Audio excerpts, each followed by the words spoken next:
Retomando o assunto, então, se os arhats do Shravakayana e do Pratyekabudayana, se eles atingem a vacuidade da ausência de essência dos fenômenos, porque a gente sabe que eles realizam a ausência de eu. Então, tem alguma diferença entre ausência de eu e vacuidade? Em que sentido a ausência de eu é uma forma de vacuidade e em que sentido a ausência de eu não é suficiente para reconhecer a ausência de essência dos fenômenos de forma completa? O que falta, né? Por um lado, eles têm que ter a realização, todo mundo no Mahayana concorda que eles têm a realização. Por outro lado, tem que ter uma diferença para o Mahayana ter alguma coisa diferente, né? Então, o Mahayana tem que demonstrar que eles têm realização e que a realização não é a mesma do Mahayana. Então, essa é a nossa disputa aqui. Lembrando que no vídeo anterior eu fiz toda essa ressalva que a gente está tratando aqui de ensinamentos internos do budismo tibetano. A gente não está falando de nenhuma tradição viva aí que tem no Brasil, pessoas que estão praticando, que gostam disso e daquilo. A gente não está falando de nenhuma pessoa dessa. A gente está... Na verdade, a disputa aqui é entre duas visões de escolas tibetanas sobre, ou de eruditos tibetanos, sobre como eles pensam as tradições que eles chamam de Shravakayana. Tradições não é a melhor palavra, né? Mas os veículos que eles chamam de Shravakayana e Pratyekabudayana.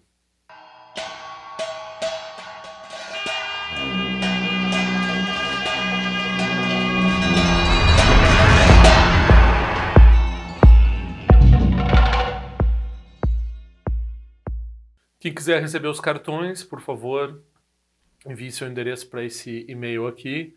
Quem quiser ajudar de alguma forma, contribuir para o envio dos cartões ou de alguma forma para manutenção dessas atividades desse canal e também do meu site tzal.org. Os endereços para contribuição estão aqui, pode fazer por depósito em banco ou pelo PayPal ou PagSeguro. Se vocês veem algum valor no que eu estou fazendo aqui, por favor, convide as pessoas a assinar o canal e também a curtir os vídeos e espalhar pelas redes sociais. Obrigado. Não se sinta fora é difícil para todo mundo. Não adianta chegar aqui achar que tem que ver os anteriores são complicados, já começam difíceis assim também. Então, a gente está no 20º vídeo do Farol da Certeza, mas pode ficar aí, se quiser assiste depois os outros.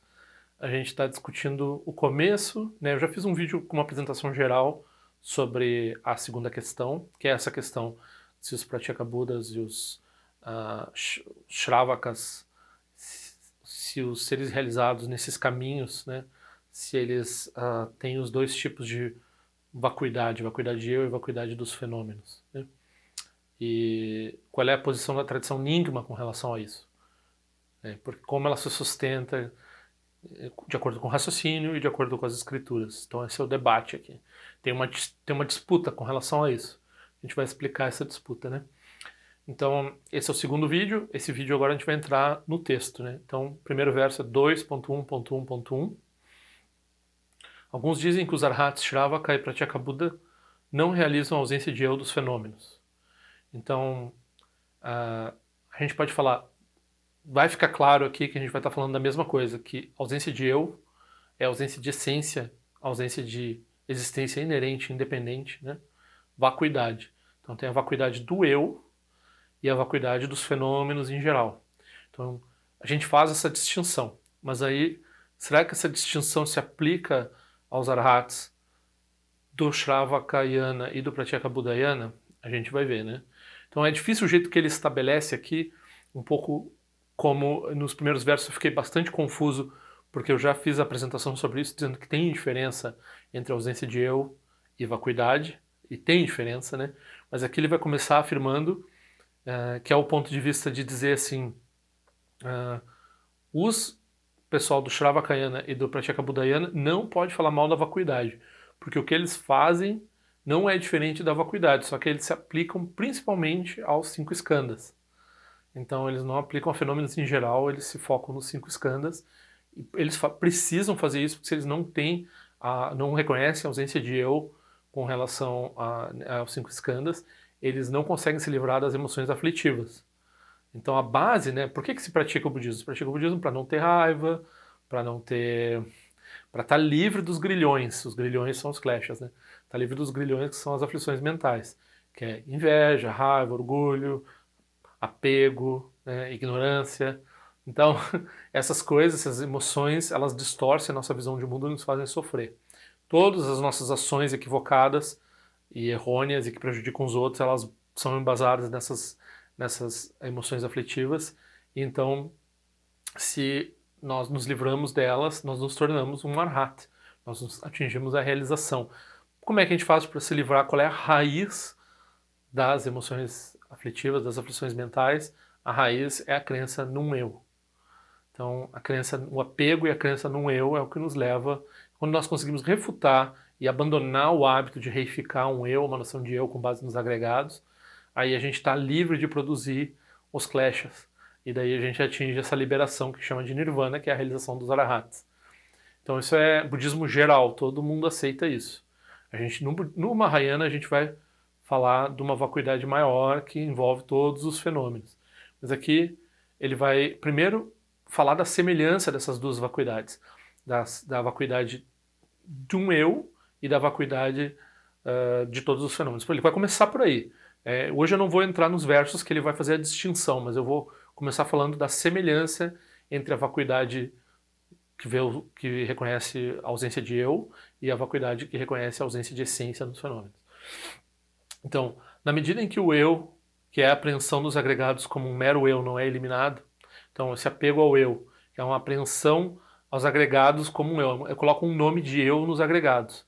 O que são os agregados? Os agregados é forma, é o corpo, sensação, né, as nossas sensações, assim, como é que eu me sinto, como é que eu tô, o que eu tô passando, né?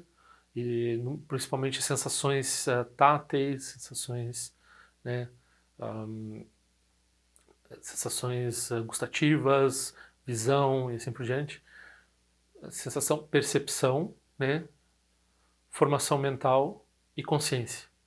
Então, esses elementos constitutivos, corpo, etc., tudo isso não é, todos eles são formados de partes, né?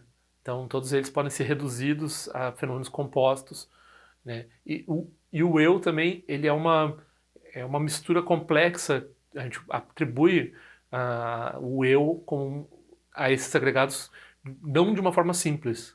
A gente, às vezes, diz que é a minha consciência, o meu corpo, né? Então a gente consegue falar, pegar dois escandas para cá e chamar os três outros escandas para lá. Esse tipo de refutação, esse tipo de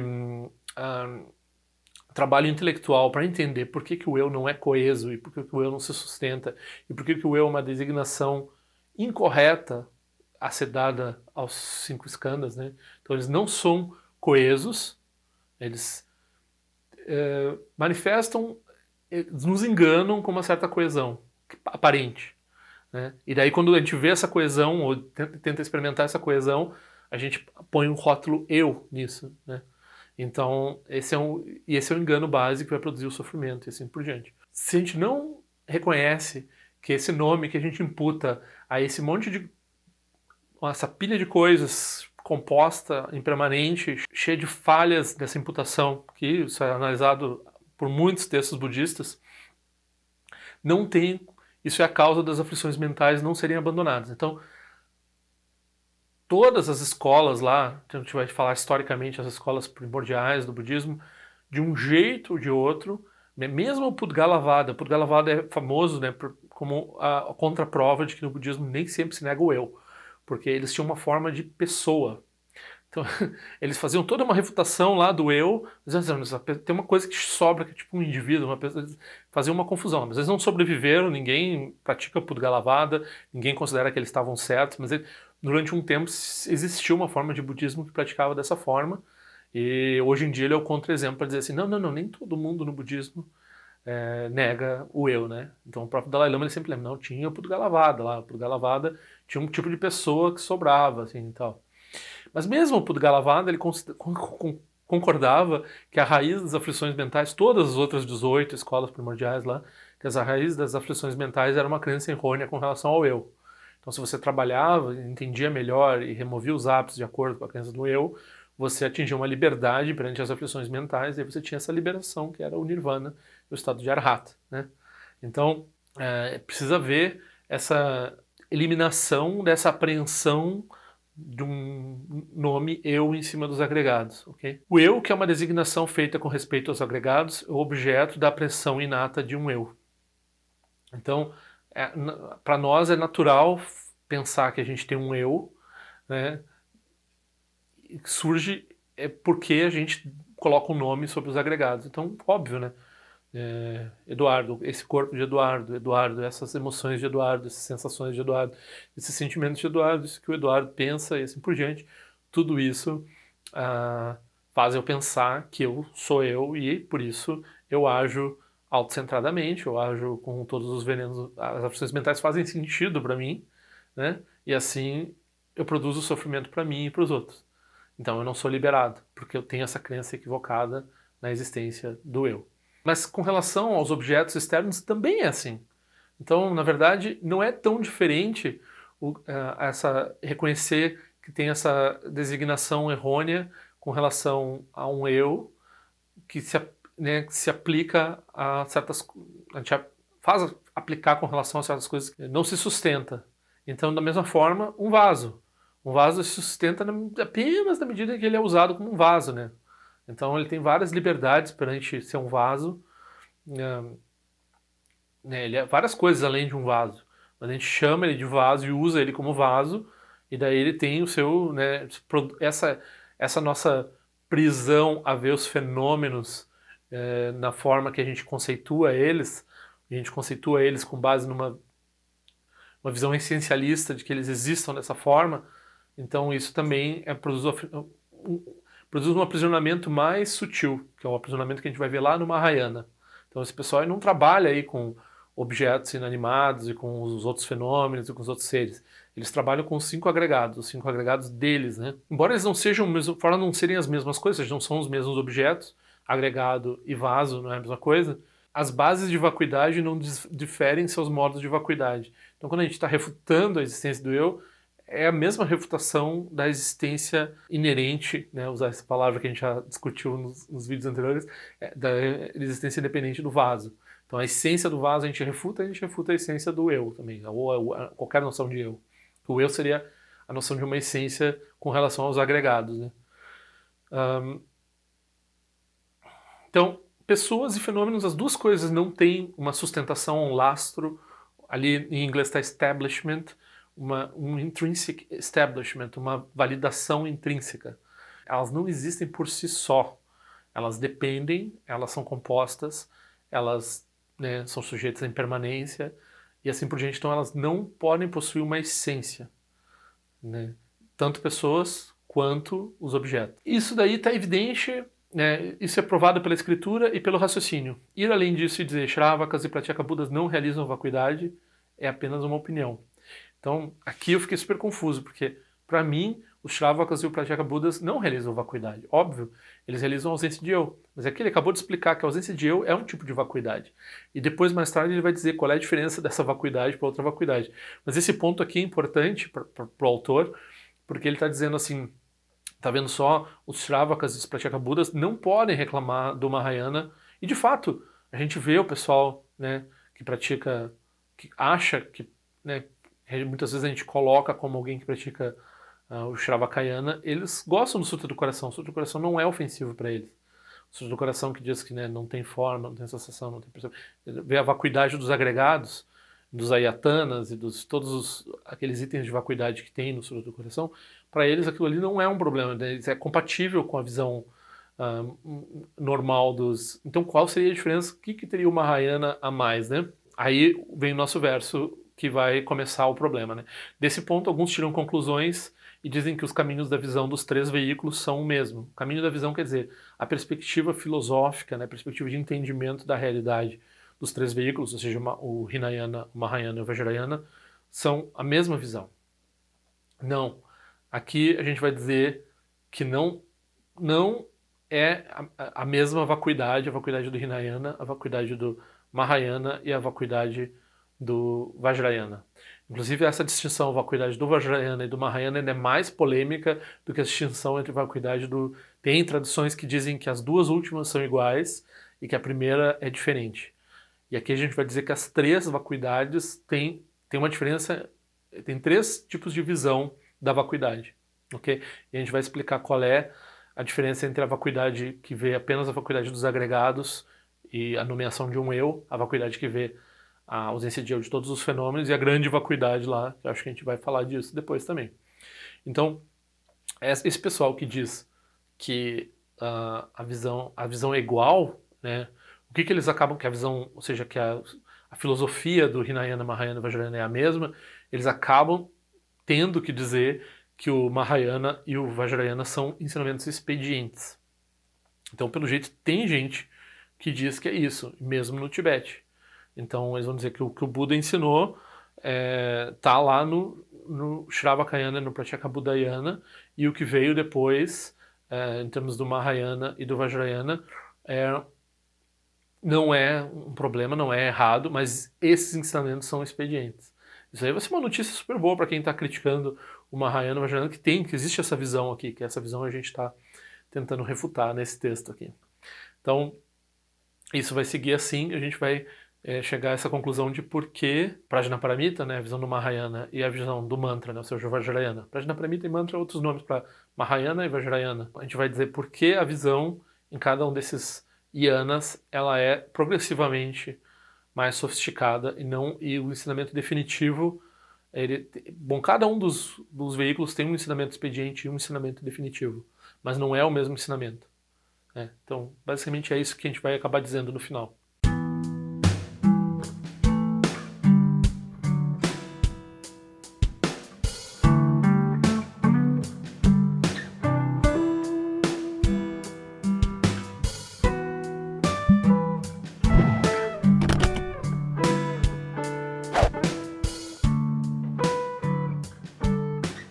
Ei, não esquece de se inscrever no meu canal, é importante para mim. Clica na sinetinha para receber a notificação e se quiser se inscreve no meu boletim informativo de forma que eu ando fazendo, o que eu ando pensando.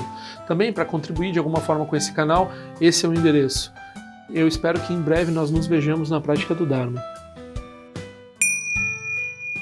Ao longo de minhas muitas vidas e até este momento, todas as virtudes que tenho alcançado, inclusive o mérito gerado por esta prática e todas as que vier a conseguir, ofereço para o bem-estar dos seres sencientes. Possam a doença, a guerra, a fome e o sofrimento diminuir para todos os seres, enquanto sua sabedoria e compaixão aumentam nesta e em vidas futuras. Possa eu claramente perceber todas as experiências como sendo tão insubstanciais como o tecido do sonho durante a noite e imediatamente despertar para perceber a manifestação de sabedoria pura no surgir de cada fenômeno. Possa eu rapidamente alcançar a iluminação para trabalhar sem cessar pela liberação de todos os seres. Nirawe Korajinga Sumpano Neoma Lundiquene Tiresium Atensin Jasoeza Pekajar Produtendiante. Om Sochi, Diamante Penedira Sawa Conchatuzi Zetai Bai Médio no Jutru Piamania Jogi Sasundado Tendiante. Time Quene Pema Sambal Sasonagem Descendo Pai Garjuancho Jugutu Pegu Cose Destintes em Darshinjo. Jigmetu Jutru Panangue Wanchatungo do Pateno Muyengue com Pamalora Sanelundo Tileta Tutendiante. Pemejasun Pemeri Suji Pemeta Lati Kuzizuruan Pemoncho de Druma de Sojino Nibemelun de Drujante. Penenjoane Chimpotem Paiuri Nepadan de Basipetiam Bundan Conseja Sentendiante. Kusum Sanjaguru Rinpoche do Condado de Wachimpa Jabartia com seu tutor Poça Só Depson Chinchilapto Sushi não se mueve de chuva dançam palum de dropa Chinchelo. Uma rumba Zaguru Pemacede Rum que loja som de lote exalinha sação de papel do Jushu Sung não guarda midral do Sungele Show.